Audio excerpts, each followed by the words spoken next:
Bonjour, bienvenue dans ce nouvel atelier de Darius consacré à l'acquisition de visiteurs. Donc essentiellement, comment améliorer la visibilité de sa boutique et son attractivité pour acquérir des nouveaux visiteurs et on l'espère des futurs clients. Alors cet atelier va se dérouler autour des axes suivants. Donc on va apprendre à jouer sur les différents leviers qui peuvent influencer sur l'acquisition d'audience. Donc tout d'abord, on va essayer de comprendre et de connaître les différents canaux utilisables en commerce électronique, voir comment on peut alimenter ces canaux, comment paramétrer son site pour faire en sorte que notamment le référencement naturel soit le plus efficace possible, et puis enfin surveiller la performance de son marketing. Alors pour commencer, quels sont les canaux d'acquisition que vous pouvez utiliser pour développer l'audience de votre site internet? Alors, ce qu'il faut comprendre, c'est que votre boutique Web2Print va exister un petit peu comme une boutique physique sur le parking d'une zone commerciale. Et maintenant que votre boutique est ouverte, il faut faire venir des visiteurs. Alors, vous avez plusieurs façons d'attirer des visiteurs sur votre site. La première d'entre elles, ça paraît évident, mais en fait, c'est son nom et son adresse en particulier qui, par elle-même, peut drainer du trafic. Alors cette adresse, il faut comprendre comment vous allez pouvoir la diffuser et la faire connaître auprès de vos futurs clients. Ça peut passer par les signatures de vos emails, par des informations sur vos documents administratifs comme les factures, les bons de commande ou autres que vous envoyez déjà à vos clients. Ça peut être un mailing postal, ça peut être de la publicité traditionnelle comme de l'affichage. Et donc cette acquisition d'audience via votre adresse, c'est ce que l'on appelle l'acquisition directe. Deuxième axe, c'est le référencement sur les moteurs de recherche. On pense bien sûr à Google ou à Bing, qui sont les plus connus. Et le référencement, c'est ce qui va faire que lorsque quelqu'un va taper un mot-clé dans son moteur de recherche, par exemple carte de visite, vous allez apparaître parmi les résultats de la première page sans avoir à payer pour cela et que donc ça va amener du trafic sur votre site. Ce référencement donc naturel sur les moteurs de recherche, il va être le fruit essentiellement de la structure de vos pages, de vos contenus, de la manière dont votre site a été construit. C'est ce qu'on appelle le SEO, Search Engine Optimization. L'autre axe, en complément du référencement donc naturel ou organique, c'est-à-dire la structure de vos pages et le fait que vous allez apparaître dans les résultats de Google sans avoir à payer, il y a aussi la possibilité de payer pour être visible. Donc ce sont des annonces payantes et de la publicité sur les moteurs de recherche. Donc là, ça se gère via des campagnes sur certains mots-clés sur lesquels on met de l'argent. Et ça, c'est ce que l'on appelle du SEA, Search Engine Advertising, donc la publicité sur les moteurs de recherche. Ces deux leviers-là sont assez importants puisqu'ils drainent souvent une majeure partie du trafic des sites. Le quatrième axe que vous pouvez utiliser pour amener des visiteurs sur votre site, ce sont les réseaux sociaux qui aujourd'hui prennent de plus en plus d'ampleur dans la vie des internautes. Alors tout dépend de la cible de votre boutique, hein. Ça peut être plutôt professionnel, auquel cas on va plutôt utiliser LinkedIn, ou sinon vous pouvez vous adresser à des particuliers ou des individus, et là en fonction de leur âge, vous allez devoir utiliser les réseaux sociaux qui correspondent à la typologie de clients, de Facebook à TikTok ou Instagram, donc ça va vraiment dépendre de la typologie de votre boutique. Et donc ça, la vie sur les réseaux sociaux, les publicités que vous allez pouvoir faire, c'est globalement ce qu'on appelle le community management. Et là, il y a deux acronymes qui désignent ça. SMM pour Social Media Marketing et SME pour Social Media Advertising.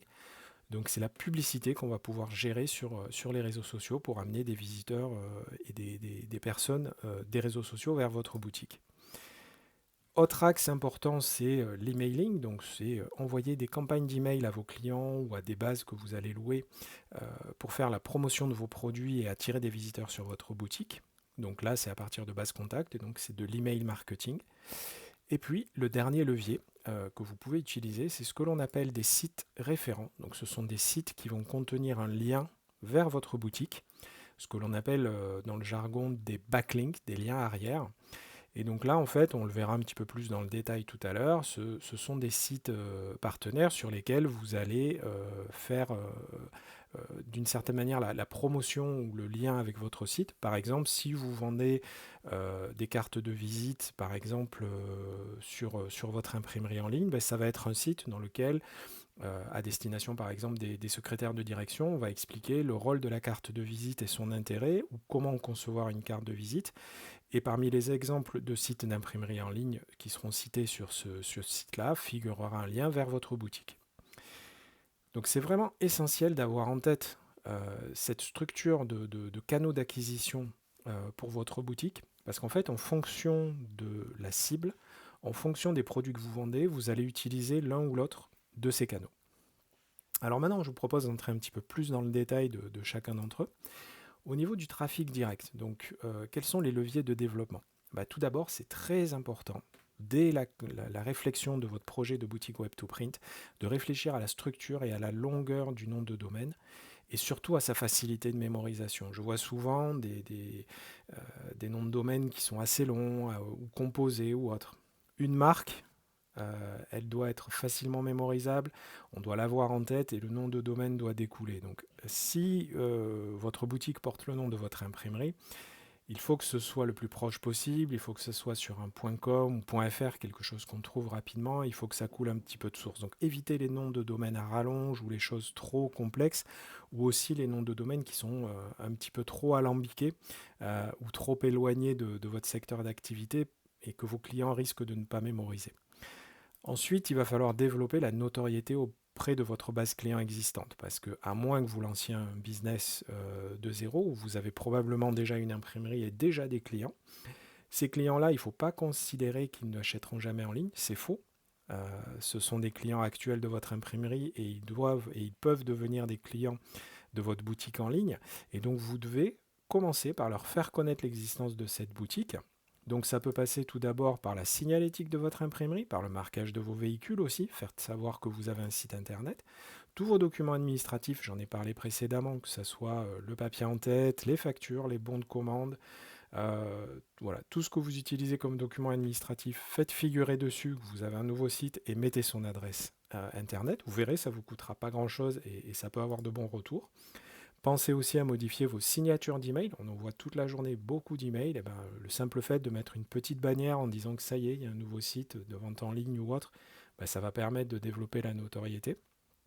Et puis, si vous le pouvez, vous pouvez aussi faire de la publicité dans la presse, de l'affichage ou autre, voire organiser un petit événement comme des journées portes ouvertes pour expliquer l'intérêt et la finalité de votre site internet. Donc là, c'est le levier de trafic direct sur lequel vous pouvez agir et il n'y a pas de paramétrage particulier à réaliser sur votre boutique pour développer ce trafic direct. C'est plus de la communication un petit peu traditionnelle.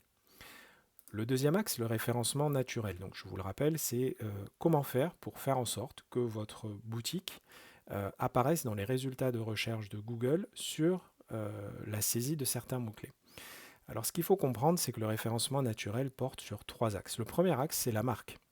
Il faut savoir que quelqu'un va mémoriser que l'imprimerie Tartampion fabrique des faire-part de mariage. Le jour où il va se marier, il va peut-être taper le nom approximatif ou exact de votre imprimerie sur Google. Et là, il faut que vous apparaissiez dans les premiers résultats de recherche. Donc c'est le premier levier. Donc, et pour être bien positionné, il y a tout un tas d'informations cachées dans les contenus de vos pages, ce que l'on appelle des métadonnées, qui doivent être présents dans les pages de votre site, de façon à ce que vous apparaissiez dans les premiers résultats de recherche associés à votre marque.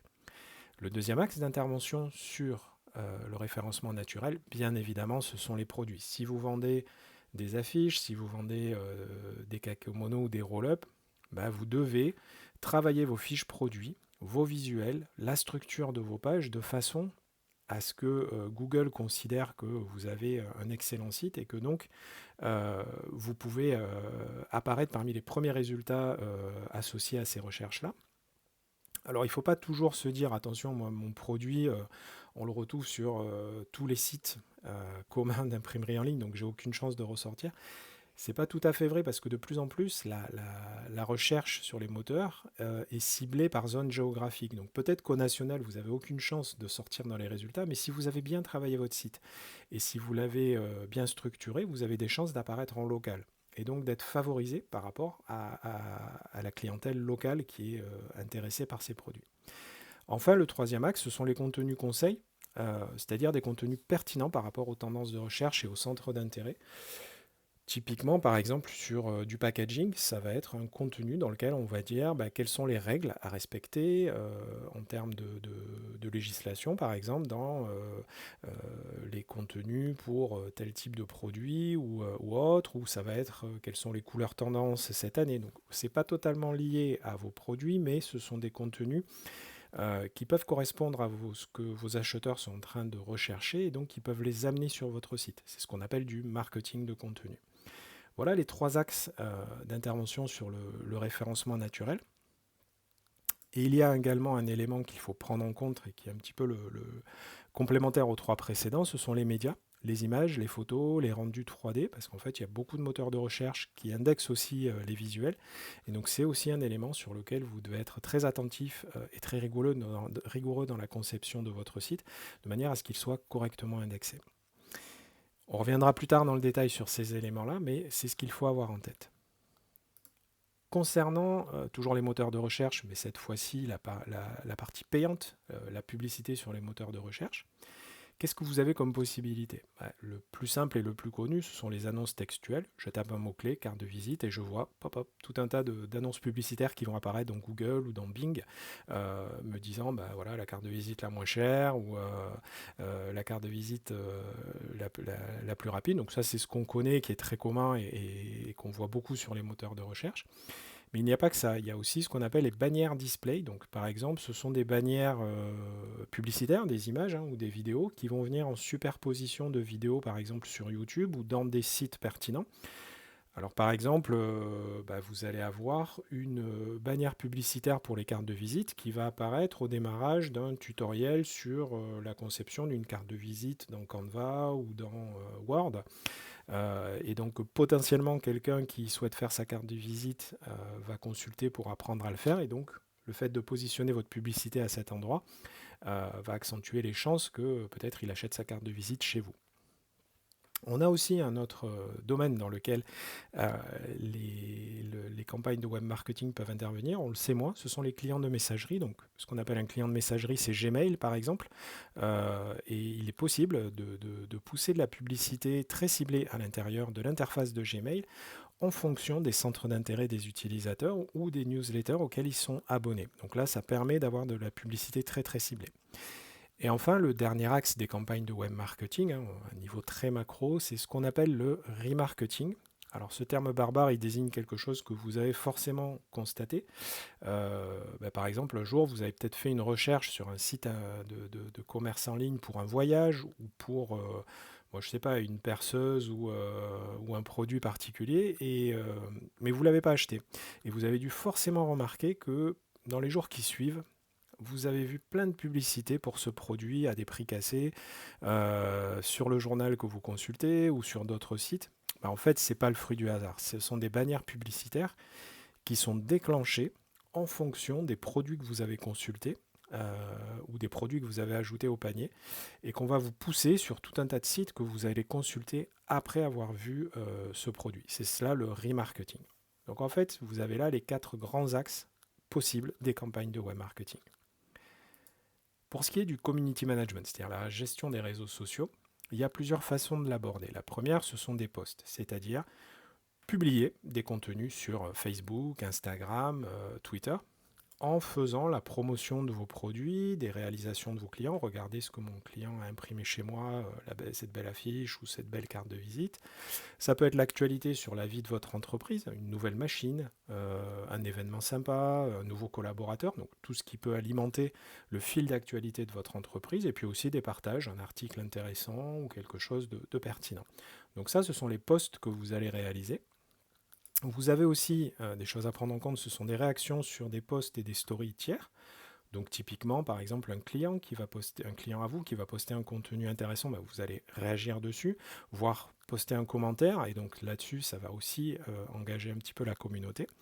Et puis vous avez aussi, en marge de tout cela, la possibilité depuis quelques années de réaliser des campagnes publicitaires ciblées, c'est-à-dire de poster de la publicité, par exemple sur Facebook, sur Instagram ou sur Twitter, pour faire la promotion de vos produits ou de vos services sur certains profils ou certains groupes en fonction de leur centre d'intérêt.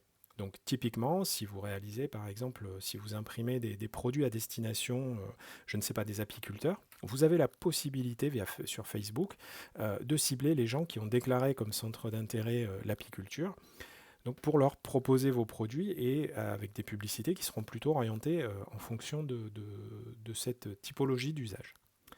Donc là, on voit les trois façons un petit peu de faire du community management sur les réseaux sociaux. En email marketing, autre levier donc, vous avez plusieurs façons et plusieurs cibles auxquelles adresser vos emails. La première, ce sont vos clients existants. J'en parlais tout à l'heure dans le développement de la notoriété de votre boutique. Ce sont les premiers auxquels vous devez penser et vous devez leur faire savoir que vous avez un site, quels sont les produits que vous poussez, que vous proposez dessus, mettre en avant votre actualité. Donc là, c'est un petit peu la newsletter. Il y a aussi des nouveaux abonnés, donc des gens sur votre site qui vont entrer sur la boutique et qui vont dire ok, je veux recevoir la newsletter. Donc cela, vous devez aussi leur adresser cette information par email. Vous allez avoir également vos nouveaux clients qui vont représenter une clientèle un petit peu à part parce que souvent ils sont en attente d'un message de bienvenue, de petites promos, de relance par exemple, quand le panier n'a pas été finalisé. Donc là, vous allez avoir une typologie d'usage un peu différente. Et puis, vous allez aussi pouvoir faire de la prospection par email, c'est-à-dire acheter des bases de prospects par typologie. Donc, il y a plein d'outils qui permettent d'acheter des bases de prospection par email pour des particuliers ou des professionnels. Et ça va vous permettre de leur envoyer des emails de façon à ce qu'ils deviennent clients de votre boutique. Attention toutefois, depuis 2018, il y a un nouveau règlement en place qui s'appelle le Règlement général sur la protection des données, le RGPD, qui oblige à ce qu'un consentement préalable ait été recueilli. Donc vous ne pouvez pas envoyer des mails à n'importe qui et dans n'importe quelles conditions. Vous devez être certain que les personnes à qui vous adressez les emails ont bien donné leur consentement. C'est extrêmement important. Et si vous achetez des bases, vous devez vous assurer qu'elles soient ce que l'on appelle opt-in, c'est-à-dire que le recueil de consentement a bien été recueilli auparavant. Donc il faut faire attention à cet aspect-là en email marketing. Le dernier axe, on l'a vu, ce sont les backlinks, ce sont donc les liens qui vont amener du trafic d'un site vers le vôtre. Donc ça peut être un site web, un blog ou un média en ligne comme un journal, par exemple un journal local qui va publier un article sur votre imprimerie, ça va drainer de l'audience vers votre boutique. Et donc ces journaux, ces sites, ces blogs vont contenir des articles avec un lien vers votre site, et ça peut être gratuit ou payant. Il faut savoir qu'il y a certains blogs, par exemple, assez influents, qui proposent, moyennant finance, de faire un article sur votre boutique et de vous renvoyer une part de leur audience. Alors c'est intéressant, mais c'est à manier avec précaution, parce qu'il faut faire très attention à la qualité, la fiabilité, ce que l'on appelle l'autorité du site référent. Il y a un indicateur, notamment géré par Google, qui s'appelle le Trust Score, qui évalue la qualité. Donc si le site référent qui va contenir un lien vers votre boutique a fait autorité ou est considéré par Google comme étant une autorité, le trafic qui va être envoyé sur votre site va être plutôt positif. Si jamais ce site a un mauvais score, ça va plutôt dégrader le référencement de votre boutique parce qu'en fait, les moteurs de recherche et Google en tête vont considérer que c'est un peu de l'arnaque.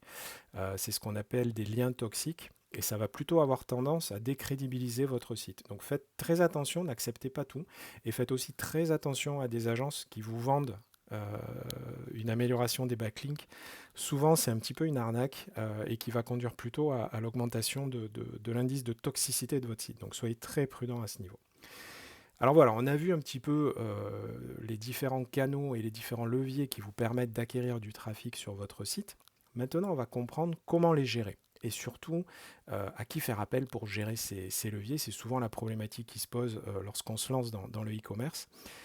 Alors très concrètement, le web marketing, les campagnes d'AdWords en particulier, c'est quelque chose d'assez complexe, d'assez technique et il est difficile de le gérer en interne, à moins d'avoir quelqu'un dans votre équipe qui soit certifié Google AdWords.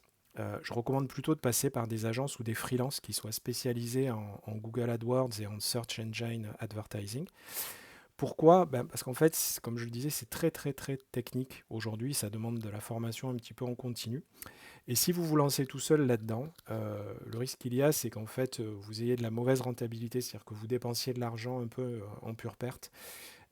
Donc finalement, la prestation que vous allez confier à un freelance ou à une agence spécialisée vaudra largement ce que vous allez perdre par manque d'optimisation, sans compter que c'est très très consommateur en temps. Donc le jour où vous voulez faire du web marketing, je vous recommande vraiment de faire appel à un professionnel. Et c'est d'ailleurs pour ça que je ne vais pas aller plus loin dans cet atelier sur ce sujet-là, parce que c'est vraiment une thématique à part et qui nécessite de faire appel à des spécialistes. Donc ne mégotez pas là-dessus, n'essayez pas de le gérer à l'économie. Le jour où vous considérez que c'est le bon moment pour vous de vous lancer dans les Google AdWords, regardez dans votre région quelles sont les agences spécialisées ou demandez à des confrères et faites appel à eux. Et voilà, négociez bien les honoraires. Souvent, vous avez la possibilité de demander une rémunération en proportion des budgets que vous dépensez. Et puis surtout, prenez des professionnels qui soient certifiés Google ou Bing, de façon à être certain d'avoir des gens compétents. Pour ce qui est du référencement naturel, donc là on est sur comment apparaître dans les moteurs de recherche et également la gestion des réseaux sociaux. Ça, je pense que c'est quelque chose que vous pouvez gérer en interne. Alors, il faut voir si vous avez dans vos équipes des personnes qui ont un petit peu de l'appétence pour ces aspects-là, ou qui ont envie, ou peut-être que vous avez des gens qui ont une petite formation en marketing. Je vous conseille aussi de regarder parmi vos collaborateurs et collaboratrices quels sont ceux qui sont très actifs sur les réseaux sociaux. C'est souvent un bon indicateur. Alors même si ils n'ont rien à voir avec le marketing, s'ils sont très présents sur les réseaux sociaux, bah, ça peut être des candidats intéressants pour gérer cela. J'ai en mémoire l'exemple d'un de mes clients qui avait un conducteur machine qui animait toute la page et tous les réseaux sociaux du club de foot local. Et en fait, bah, cette personne était extrêmement à l'aise sur les réseaux sociaux et tout à fait au fait de comment utiliser ces réseaux et développer une communauté. Donc c'est un petit peu le candidat idéal pour gérer cela. C'est pas obligé de faire un plein temps, hein, ça peut être un temps partiel pour l'entreprise, mais en tout cas c'est quelque chose que vous pouvez faire en interne. Alors jusqu'à un certain seuil, on le verra notamment pour le référencement naturel, il y a tout un tas de choses que vous pouvez gérer vous-même, surtout au démarrage, et en plus, ça aura de grosses vertus pédagogiques. Par contre, à un certain seuil, lorsque votre entreprise sur le web va peut-être faire 500 000 ou 1 million d'euros de chiffre d'affaires, euh, là, ça deviendra extrêmement technique et extrêmement fin, et peut-être qu'à ce moment-là, il vous faudra faire appel à des spécialistes. Mais en tout cas, au démarrage, je pense sincèrement que vous pouvez y arriver tout seul, et je vous encourage vraiment à le gérer tout seul. Enfin, ce qui est email marketing et gestion des backlinks, vous pouvez tout à fait le gérer en interne. Aujourd'hui, envoyer des campagnes d'email, c'est vraiment très ludique, très simple. Euh, et je pense que, alors, soit en interne, si vous avez des gens qui sont à l'aise avec les outils, peut-être un graphiste euh, ou une commerciale qui est assez débrouillarde, peut gérer ce genre de choses. Si jamais vous en avez pas la capacité ou vous n'avez pas la bande passante pour libérer du temps pour ça, vous pouvez trouver des freelances qui pourront gérer ça pour vous pour un budget tout à fait raisonnable. Mais en tout cas, c'est vraiment à votre portée et ça ne nécessite pas de sous-traiter ça à des structures hyper spécialisées qui vont vous prendre très cher. Concernant le web marketing, on me pose souvent la question de se dire bah, à partir de quel moment je le fais, quel budget j'y consacre. Donc, comme je vous le disais, il faut faire appel à des spécialistes, mais pas dès le démarrage. Moi, je recommande d'attendre que votre boutique soit rodée, qu'elle arrive à maturité, c'est-à-dire que vous ayez un taux de conversion qui soit cohérent, que vous ayez déjà bien communiqué auprès de vos clients existants, que vos bugs de jeunesse soient corrigés, parce que c'est un petit peu dommage d'investir beaucoup d'argent en publicité et puis de voir les gens qui arrivent sur votre boutique et qui repartent parce qu'il y a des bugs ou parce qu'elle n'est pas assez rapide ou parce que les prix sont pas bons. Donc je vous recommande vraiment d'attendre un petit peu que le rodage soit passé et puis que vos contenus soient optimisés. Concernant le budget, grosso modo, dans l'imprimerie en ligne, il faut considérer qu'on peut consacrer en campagne de Google AdWords ou Google Display entre 2 et 5% du chiffre d'affaires généré par la boutique. Donc ça vous donne un ordre d'idée. On peut très bien commencer à 500 euros par mois jusqu'à 1000, 1500. Ça peut monter beaucoup plus au-delà. Par contre, évaluer tout le temps le retour sur investissement et le coût de ce canal. Il faut faire très attention à ne pas devenir dépendant des campagnes de Google AdWords. parce qu'en particulier, ce qu'il faut avoir toujours en tête, c'est que ce sont des enchères. C'est-à-dire que ce n'est pas un coût stable, c'est un coût qui est croissant dans le temps et qui va rogner votre marge aussi petit à petit. Donc c'est bien de le faire à certains moments, ça fait un apport d'audience en plus, ça booste un petit peu votre boutique, mais il faut toujours faire très attention à ne pas être dépendant de cette boutique et de ce canal pardon, pour votre boutique, et à toujours faire beaucoup de tests pour vérifier le retour sur investissement. Alors comme je vous le disais, je ne vais pas entrer dans le détail du marketing payant et de l'emailing parce que ce sont des sujets un petit peu spécifiques sur lesquels il y a beaucoup de littérature sur le web et sur lequel finalement vous gérerez peu de choses depuis votre boutique Darius, hein. Ce sont plutôt des choses à faire de spécialistes. Maintenant, ce que je vous propose, c'est qu'on se focalise sur ce que vous pouvez faire par vous-même et qui va avoir un résultat assez rapide et qui va vous amener du trafic à peu de frais. C'est le référencement naturel. C'est-à-dire que la façon dont va être structurée votre boutique et dont vous allez la piloter va avoir un impact direct sur les résultats de recherche et sur l'audience qui va arriver naturellement sur votre boutique. Euh, Au niveau des actions à mettre en œuvre, donc il y a plusieurs choses à réaliser. La première, c'est la façon dont vous allez structurer à la fois la fiche produit et les contenus. Comment vous allez gérer les paramètres de référencement de votre boutique. Quel type de marketing de contenu vous allez pouvoir faire, article ou landing page.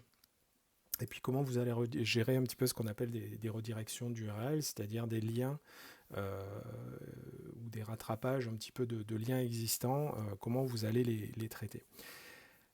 Alors, dès que vous allez exister sur le web, il faut savoir que vous allez avoir des consultants et des agences qui vont vous dire attention, le référencement naturel, c'est une affaire de spécialiste, vous ne pouvez pas le faire vous-même, si vous le faites mal, vous allez perdre beaucoup d'argent. Il y a aussi des structures pas toujours très très bien intentionnées qui ciblent les PME et qui vont vous vendre à grand renfort d'audit des choses tout à fait à votre portée en fait que vous auriez pu faire vous-même.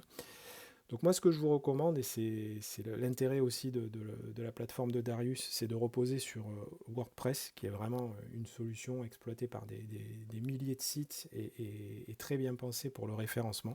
C'est que vous allez pouvoir, par vous-même, déjà faire un gros travail et bien optimiser les choses en vous laissant guider pas à pas. Pour cela, il suffit d'installer des extensions gratuites sur votre boutique Darius. La première, c'est une extension qui s'appelle Yoast, qui est spécialisée en SEO et qui va un petit peu comme un jeu vidéo vous guider pas à pas pour vous amener à optimiser votre référencement. Ensuite, il y a des extensions qui vont permettre de gérer les redirections. Par exemple, si vous avez déjà un site qui existe et que vous le remplacez par Darius, ça peut être utile. De gérer des landing pages, on reviendra dessus dans le détail pour faire des pages un petit peu thématiques. Ces trois extensions, elles vont déjà vous aider à gagner beaucoup de temps, à parfaitement comprendre comment les moteurs de recherche fonctionnent et qu'est-ce qu'ils attendent de vous, et à faire déjà une grosse part du boulot, et vous verrez, ça portera ses fruits. Alors comment installer ces extensions? Donc ce que je vous propose, c'est de le voir à l'écran. Donc vous allez dans le menu extension de votre boutique Darius, vous cliquez sur Ajouter. Dans la zone de recherche, vous tapez Yoast, donc Y-O-A-S-T. Et là, vous allez voir apparaître dans les résultats de recherche Yoast. Alors attention, il faut toujours chercher le module officiel. Donc il s'appelle Yoast SEO. Vous cliquez sur le bouton d'installation. Ça prend quelques secondes pour s'installer sur votre boutique. Et une fois qu'il est installé sur votre boutique, vous allez pouvoir cliquer sur le bouton Activer pour le rendre réellement en marche en fait, sur votre boutique. Voilà, donc là, le module est activé. On attend un petit peu, donc ça prend quelques secondes. C'est quelque chose que vous n'avez à faire qu'une fois. Et maintenant, on va installer d'autres modules. Donc, toujours pareil, je clique sur le bouton Ajouter de ma boutique. Et là, dans la zone de recherche, je vais taper Redirection. Donc là, vous allez avoir un certain nombre de modules proposés. Je vous propose d'installer le premier qui s'appelle Redirection, comme son nom apparaît par John Goodley. C'est un des plus connus, il fonctionne assez bien. Voilà, il est installé. Maintenant, il faut vous cliquer sur Activer pour le rendre réellement opérationnel. Voilà. Et donc maintenant, on continue avec une autre extension. Voilà, landing page, donc page d'atterrissage. Et on verra un petit peu plus tard qu'elles vous permettront de créer des contenus un petit peu plus ciblés par typologie d'usage. Donc là, par exemple, vous allez installer Landing Page Builder de Plugin Ops. Toujours pareil, vous l'installez. Et une fois qu'il est installé, vous cliquez sur Activer pour le rendre réellement opérationnel. Lorsque ces modules sont en place, vous verrez qu'ils apparaissent dans la colonne de gauche du tableau de bord de votre boutique ou commerce. Voilà, donc on voit, on a celui de Yoast, Landing Page qui sont apparus dans votre colonne.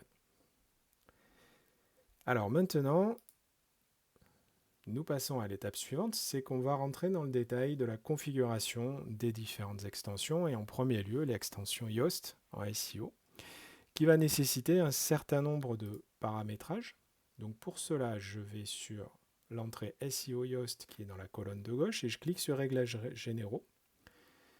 Et donc là, la première fois que vous l'aurez installé, vous verrez en haut de la page différents onglets. Donc vérifiez qu'ils soient tous activés. Voilà, vous enregistrez les modifications. Ça, vous avez à le faire que la première fois. Et dans la colonne Outils pour les webmasters, vous avez un code de vérification Google à intégrer. Donc ce code, en fait, va permettre de faire le lien entre votre compte Google Analytics et Yoast. Donc pour cela, vous allez dans Google Analytics, le paramètre du compte, et vous allez dans Code de suivi. Et au niveau du code de suivi, vous avez un code informatique que vous allez copier et que vous allez coller dans la colonne Code de vérification Google de Yoast. Donc à partir du moment où vous l'avez fait, Yoast, pour le SEO, est relié à Google Analytics, qui va lui permettre d'apprendre pas mal de choses sur le fonctionnement de votre boutique. Ensuite, vous cliquez sur la partie Réglages généraux et vous avez un bouton Commencer le processus d'optimisation et d'indexation de votre site. C'est-à-dire que Yoast va passer en revue tout le contenu de votre boutique pour l'optimiser. Une fois que c'est fait, c'est terminé, vous n'avez pas besoin de le refaire régulièrement. Il a indexé tout le contenu de votre site et il va apprendre à l'optimiser.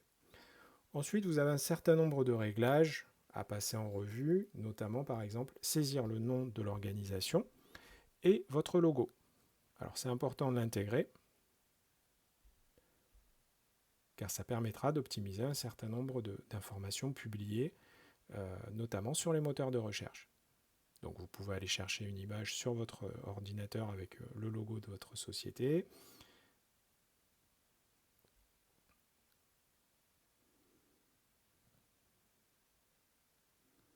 Voilà, vous l'intégrez et vous utilisez l'image. Ensuite, vous avez, une fois que vous avez enregistré, vous avez d'autres réglages que vous pouvez configurer.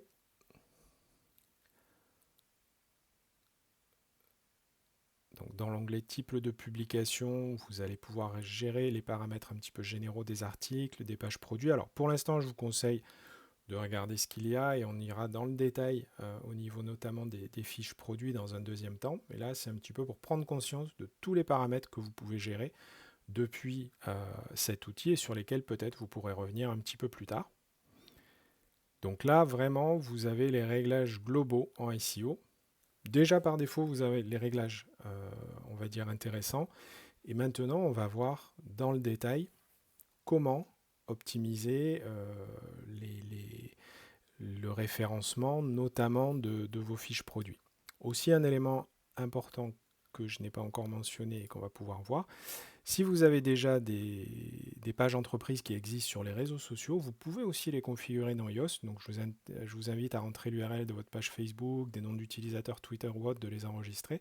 Parce qu'en fait, vous allez pouvoir améliorer la façon dont certains contenus vont être publiés sur les réseaux sociaux et faire une sorte de référencement un petit peu naturel de votre boutique sur les réseaux sociaux. Alors ça, bien sûr, c'est optionnel, c'est à faire uniquement si vous utilisez les réseaux sociaux pour acquérir de l'audience sur votre site internet. Alors maintenant, nous allons passer à l'anatomie un petit peu d'une fiche produit pour voir comment, grâce à Yoast, on peut nettement améliorer son référencement et la façon dont elle va être indexée par Google. Alors si je rentre dans une fiche produit, voilà, je clique sur produit dans la section e-commerce de ma boutique. Je vais aller par exemple sur une brochure en cahier. Alors là, vous voyez à l'écran à quoi elle ressemble du point de vue du client, hein, côté web.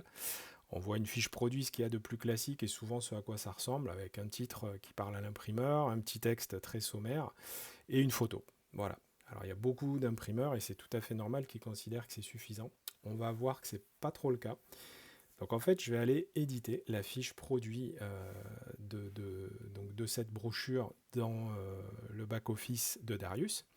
Et là, je vais retrouver un certain nombre d'éléments sur la structure de ma page. Et vous allez voir que vous avez une section Yoast SEO qui s'est rajoutée avec une évaluation, une note qui vous est attribuée. Donc là, vous voyez, chaque fois qu'il y a un point rouge ou un point orange, ça veut dire que vous avez des choses qui ne sont pas optimisées pour le référencement. Vous voyez aussi sur la droite lisibilité et SEO, qui sont des indicateurs et qui vous indiquent un petit peu votre score. Alors moi, ce que je vous recommande comme outil, c'est d'utiliser notamment Google Trends, qui vous permet de savoir, par exemple, quels sont les mots-clés les plus recherchés dans une zone. Alors par exemple, le terme brochure, il vous parle comme imprimeur, mais il faut savoir que catalogue ou livret, ça va être beaucoup plus utilisé que brochure. Donc en saisissant ces mots-clés dans Google Trends, vous allez voir par région ou au niveau de la France entière, quels sont les mots les plus utilisés. De la même manière, si vous tapez le nom de votre produit dans Google, si vous allez tout en bas de page, vous allez voir les recherches associées. Et ça, c'est souvent très très utile pour voir qu'est-ce que recherchent les utilisateurs et ça va vous guider dans les mots que vous devez faire figurer dans votre fiche produit. Donc en fait, ce que je vous conseille, moi, c'est de penser votre fiche produit, le titre, les descriptions, en fonction des mots qui sont apparus dans ces résultats. Donc là, je les ai surlignés dans une description que j'ai rédigée et dans laquelle je vais aller plus loin et je vais proposer plus de contenu que ce qui était prévu au début. Idem pour la structure d'URL. Là, on voyait qu'il y avait juste dépliant-res. Ben, en fait, on va utiliser une URL qui va être beaucoup plus complète. Donc dans le titre, on va essayer un titre beaucoup plus touffu, avec beaucoup plus d'informations, brochure Piqué Express, 2 points métal. Et au niveau de l'URL, je vais mettre une URL brochure-piqué-point métal express, parce que ça va vraiment influencer sur le référencement. Au niveau de la description, il y avait quelque chose de très sommaire. J'ai fait une description un petit peu plus importante. On va voir déjà si ça influe. Alors au niveau du score, on voit que côté lisibilité et côté index SEO, c'est un peu mieux, mais c'est pas encore ça. Et surtout, vous avez un aperçu directement dans votre écran de ce que Google va restituer comme résultat de recherche. Donc là, l'idée, c'est que petit à petit, en jouant sur chacun des paramètres, on aille optimiser ces éléments-là de façon à ce que le résultat de recherche soit bien meilleur. Alors notamment, par exemple, on va enlever un certain nombre de critères pour ne garder que le titre. Et au niveau aussi du résultat qui apparaît dans l'index de recherche de Google, on va voir si ça améliore un petit peu la présentation. Je vais aussi travailler sur la description telle qu'elle va être présentée par Google dans le résumé. Et maintenant, dans l'analyse SEO, je vais essayer aussi de regarder quelles sont les choses qu'attend Google. Dans l'index lisibilité aussi, on peut voir un certain nombre d'informations avec des guides et des conseils. Notamment sur la longueur des phrases, les mots de transition, voilà, des choses qui vous guident sur la façon de structurer votre fiche produit. Au niveau de la description courte, si par exemple je me dis ou j'ai vu dans Google Trends que ce qui était vraiment recherché par les clients c'était brochure piquée, je vais essayer de maximiser l'usage de ce mot. Alors il ne s'agit pas de le mettre 150 fois à la suite, mais par exemple 2-3 fois dans les différents textes, de manière à ce qu'il soit présent de manière récurrente. Je vais aussi travailler une description courte, c'est-à-dire très condensée sur 1 ou 2 lignes, ce que je suis en train de saisir à l'écran, et une description longue. Et je vais aussi essayer de regarder un certain nombre de paramètres pour essayer de bien remplir toutes les informations disponibles par rapport à ce produit. Il faut aussi garder en tête qu'il faut proposer plusieurs photos par article de manière à améliorer un petit peu la richesse des contenus associés à chaque produit. Ça, c'est quelque chose d'important. je mets à jour et j'essaye de voir un petit peu quels sont les résultats. Et en travaillant de cette manière, en augmentant le nombre d'articles, vous allez voir par exemple Yoast, par moment, il va vous dire ouais, il n'y a pas assez de texte, il faut 400 mots, etc. Donc en travaillant, en allant sur Google Trends, en essayant de prendre un petit peu des idées d'inspiration, en faisant des tests aussi, là par exemple, je peux voir que mon titre, bon finalement il n'est pas un peu long, c'est pas très joli dans la présentation, donc il faut peut-être que j'en teste un autre.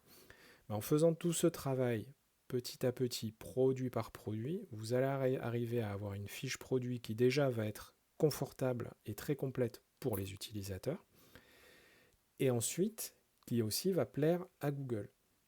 Donc je ne vais pas passer en revue tous les réglages, mais si on en regarde un certain nombre, on va voir que petit à petit, mon score euh, va passer du rouge à l'orange puis au vert, et que petit à petit, Yoast va me dire, bon, bah, finalement, votre page, maintenant, pour Google, elle est plutôt pas mal. Donc, de cette façon, c'est un petit peu ludique, et ça permet d'optimiser la page en fonction d'une requête. Donc là, par exemple, je vais dire, bah, moi, finalement, je veux apparaître dans les résultats de recherche pour une brochure piquée. Donc, j'ai saisi brochure piquée dans la requête cible. Et Yoast va me dire, bah, en fonction de cette requête, mon gars, t'es pas du tout placé là, parce qu'il manque plein de choses. Donc si je clique sur analyse SEO, il va me dire bah, il manque des synonymes, il manque plein d'informations.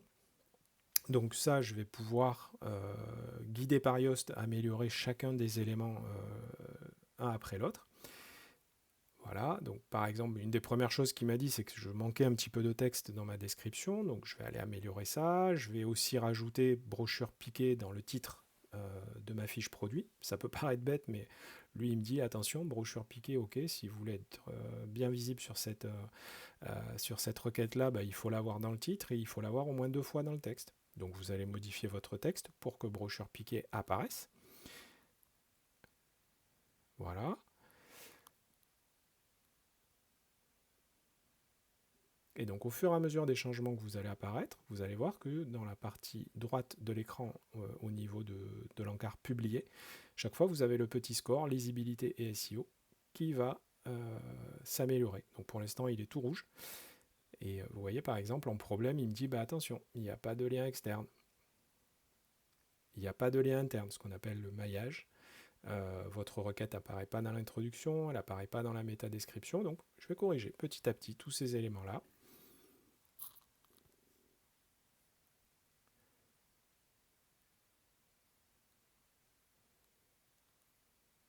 Donc un moyen par exemple de créer du maillage interne, c'est tout simplement en disant bah, j'ai des brochures piquées, mais j'ai aussi des brochures dos carré-collé. Donc par exemple pour un client qui voudrait faire un document avec un dos carré-collé, je vais rajouter un lien en disant vous êtes sur les brochures piquées, mais sachez aussi que dans notre imprimerie, on vous propose également des dos carré-collés et je mets le lien pour aller vers cette fiche produit. De cette manière, vous allez avoir un lien depuis la fiche produit de la brochure piquée vers la fiche produit de la brochure dos carré-collé. C'est cela qu'on appelle le maillage interne.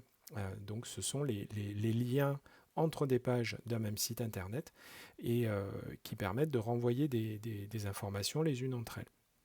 Donc là par exemple, voilà, j'ai rentré le lien interne vers ma boutique et hop, vous voyez que bah, mon score commence à s'améliorer. Petit à petit, en corrigeant un point après l'autre, bah, je vais améliorer la lisibilité et le score SEO de ma boutique.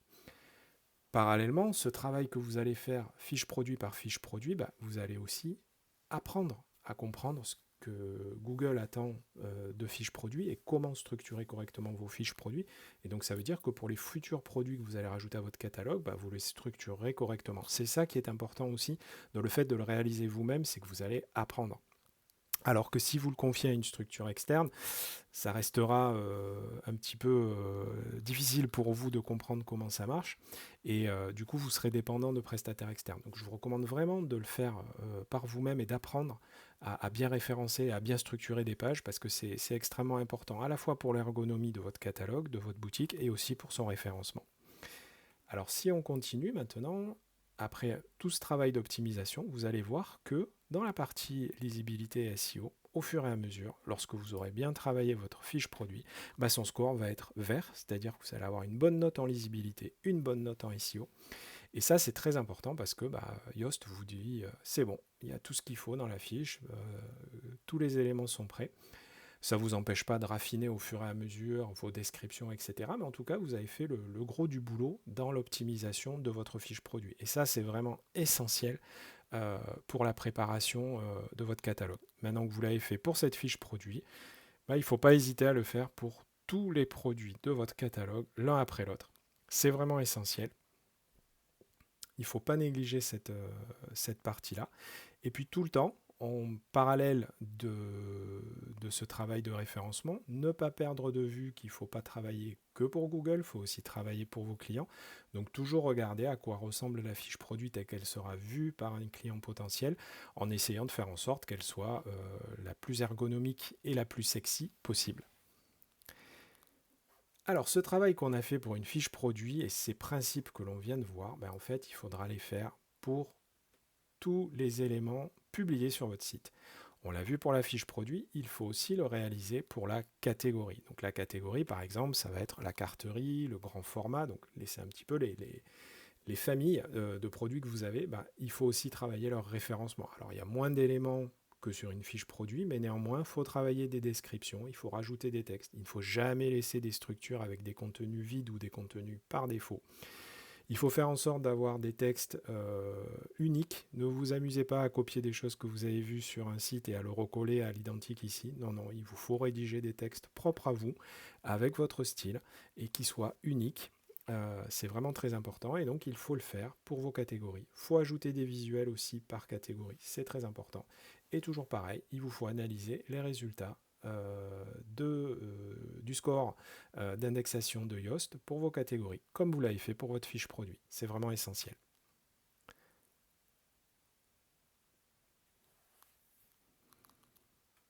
Donc là, on a un exemple, notamment sur le titre de la catégorie tel qu'il va apparaître dans Google.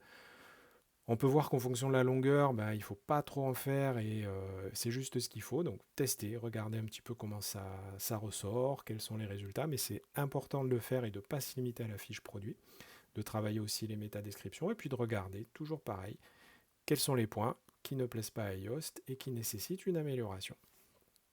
Une fois qu'on l'a fait pour la catégorie, il y a un autre élément à ne pas oublier, ce sont les attributs. Alors qu'est-ce que c'est qu'un attribut? Un produit, on est par exemple sur la brochure, un de ses attributs, ça va être le papier, avec différentes possibilités. Donc on a un attribut qui va être le papier, et les valeurs d'attributs, ça va être un 135 grammes couché demi-mat, ou un 170 grammes, etc. On a des attributs aussi, puisqu'on était sur la brochure, qui vont être la reliure, avec différents types de reliure. Il faut savoir que chacun de ces attributs et de ces valeurs d'attributs est référencé aussi par Google. Et donc, il faut travailler la description de cet attribut et son référencement. Alors, comment faire? Depuis la colonne produit de votre site Darius, ou dans la section produit, vous avez une entrée attributs, vous cliquez dessus, et là, vous allez voir tous les types d'attributs qui ont été définis par rapport à votre catalogue. Donc, vous allez pouvoir, en cliquant sur modifier, peut-être déjà corriger un petit peu les intitulés ou choisir des intitulés grâce à Google Trends qu'ils soient plus adaptés à ce que vous proposez ou à ce que les internautes recherchent. Et une fois que vous allez les mettre à jour, vous devez intervenir sur les valeurs d'attributs. Donc dans le cas de la reliure, on voit qu'on a un certain nombre de reliures qui sont proposées. Il va falloir bien travailler sur les termes utilisés. Donc est-ce qu'on va utiliser agrafé ou piqué et voilà, dos carré collé ou autre. Donc bien travailler sur chacun de ces mots-clés de façon à ce qu'ils soient le mieux adaptés à ce que les clients recherchent.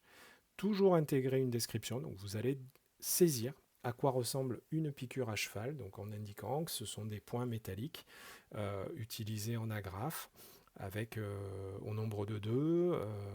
Voilà, donc ça peut paraître idiot, mais ce texte-là sera indexé. De la même manière, si vous le pouvez, vous rajoutez un visuel, parce que ce visuel sera indexé aussi par Google. Et attention, dès qu'on met des images sur un site, on ne se contente pas de mettre l'image, on travaille toujours le texte alternatif, c'est-à-dire la description de l'image.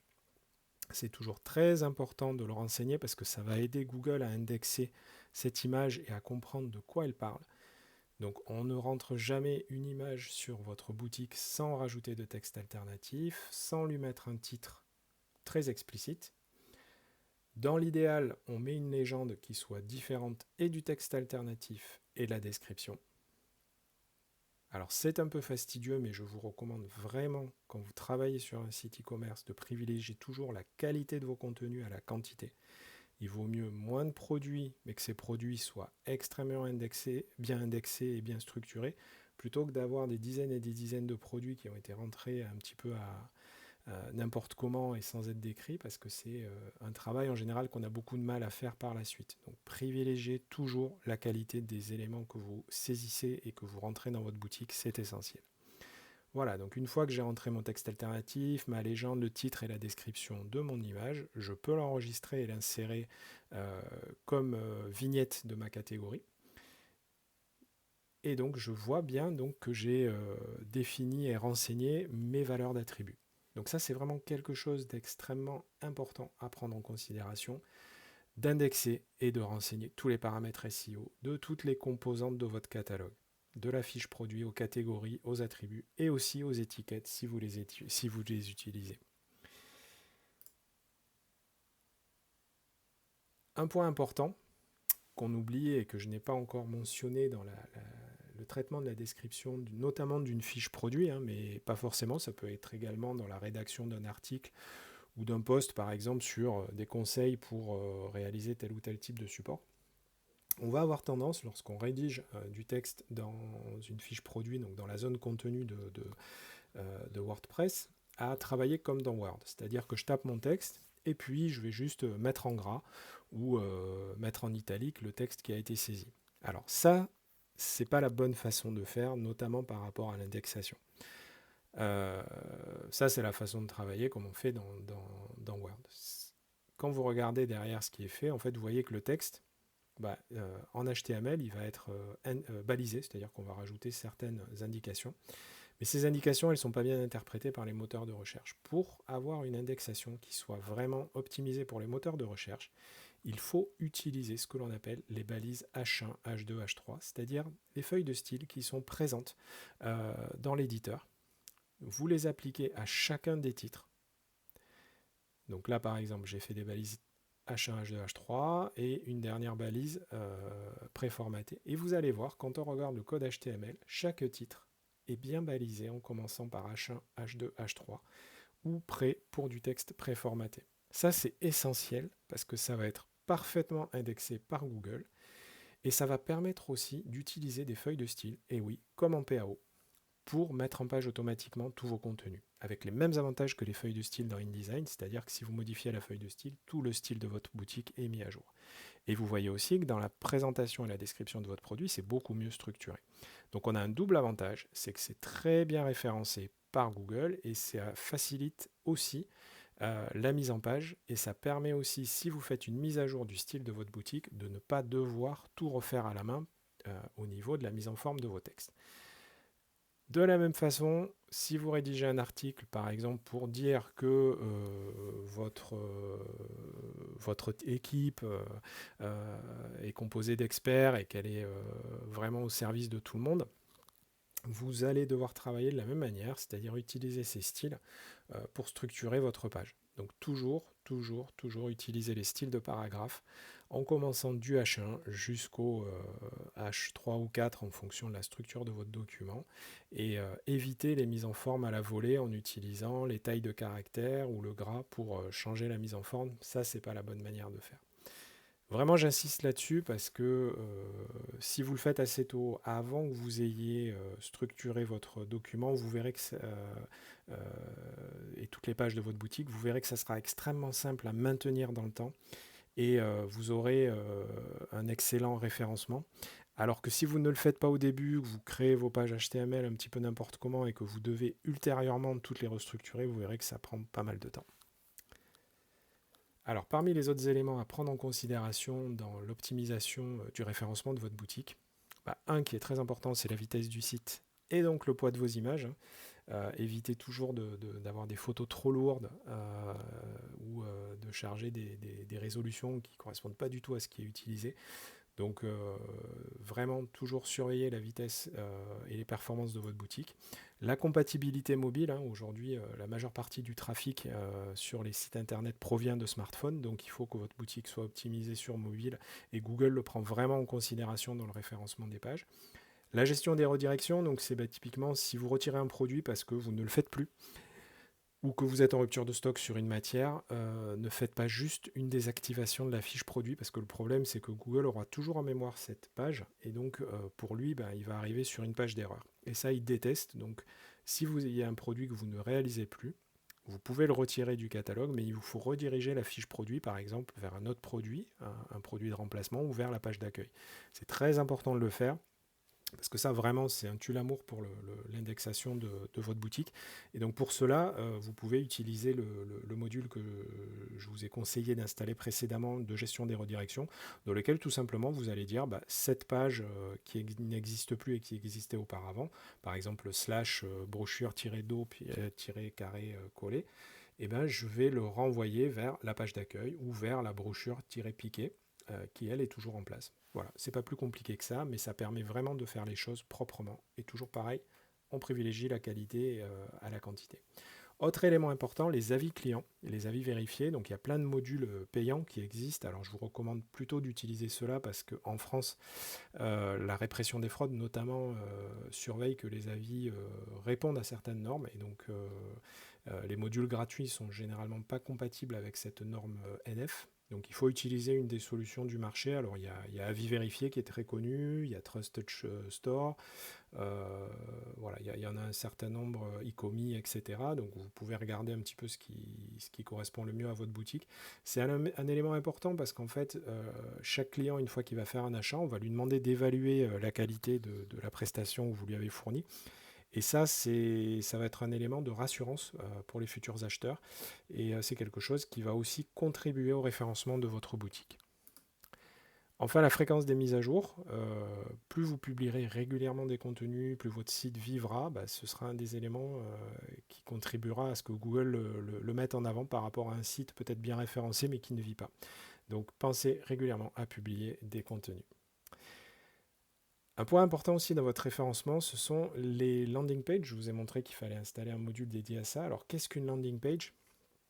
Concrètement, lorsqu'on construit un site internet, on est sur une structure en arborescence. C'est-à-dire qu'on va avoir une page d'accueil, puis on va avoir des catégories, par exemple carterie, avec à l'intérieur des produits, cartes de visite, cartes postales.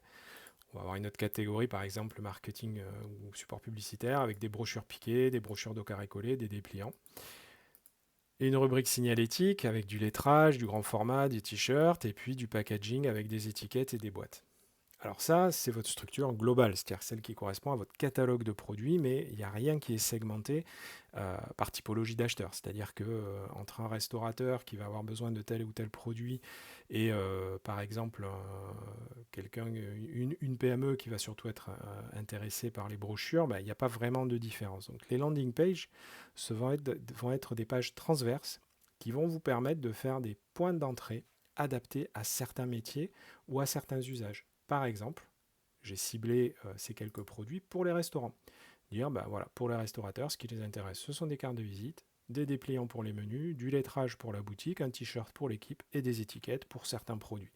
Les autres produits ne les intéressent pas. Donc je vais faire une page dans laquelle je vais faire ressortir les produits qui correspondent.